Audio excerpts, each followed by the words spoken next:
Едно од основните права кои ги уживаат жените како посебна заштита во работниот однос е правото на заштита за време на бременост, раѓање и родителство.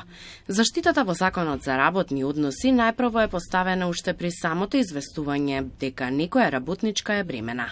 Без разлика во која фаза на бременоста се наоѓа, работодавачот е должен да воведе повеќекратно оценување на ризиците кои можат да влијаат на бремената жена, незиното неродено или новородено дете. Дополнително, оценување на ризикот се применува и при промена на условите на работа, опремата или машините. Разговараме со господин Горан Николовски, адвокат, кој што денес ќе ни одговори на нашите прашања поврзани со бремените жени и како тоа законот ги штити во работните односи. Кажете ми, како вид на заштита нудат нашите закони за бремените жени?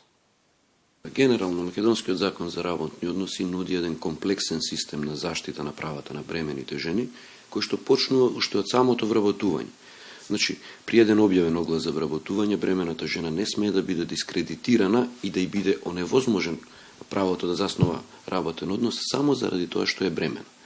Понатака, сметано од заснованието на работниот однос, Законот за работни односи генерира една голема палета на заштита на правата на вработените жени, кои што се однесуваат како во поглед на работното време, така во поглед на прераспределувањето, така во поглед на определен број забрани кои што се даваат и воедно законот дава заштита како по прекинувањето на бременоста, односно пораѓањето на детето и мајчинството, така и при евентуалниот престанок на работниот однос кога станува збор за бремена жена.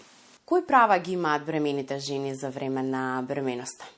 Правата кои што бремените жени за времето на бременоста ги имаат се доста комплексни и јас би ги поделил во неколку категории. Како прво, бремените жени не смеат да работат преку време на работа. Бремените жени не смеат да работат ноќна работа. Кога се врши прераспределба на работното време заради потребите на работодавачот, бремените жени апсолутно се исклучени од ова, затоа што прераспределбата согласно со закон на работното време не е применлива кај бремените жени. Исто така би напоменал дека бремените жени, за разлика од останатите вработени, имаат право и на заштита во видот на сложеноста и на тежината на работните задачи кои што ги извршуваат.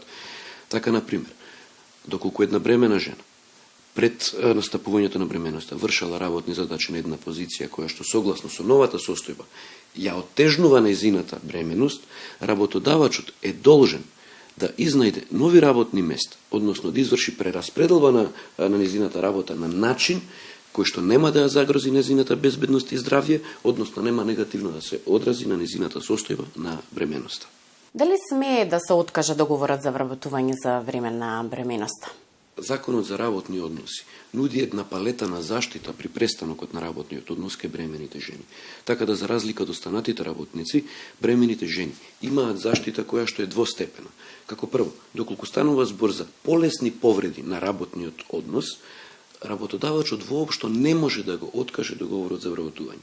Доколку говориме за потешки дисциплински престапи, каде што се изрекува мерка престанок на работен однос без отказен рок, работодавачот може да го откаже работниот однос, односно договорот за вработување на бремената жена, по два услова. Доколку добие согласност од синдикатот, доколку истиот е формиран, а доколку не постои синдикат кај работодавачот, само по претходна писмена согласност од страна на државниот инспектор за труд. Само во тие случаи може да се откаже работниот однос на бремената жена за време на бременоста.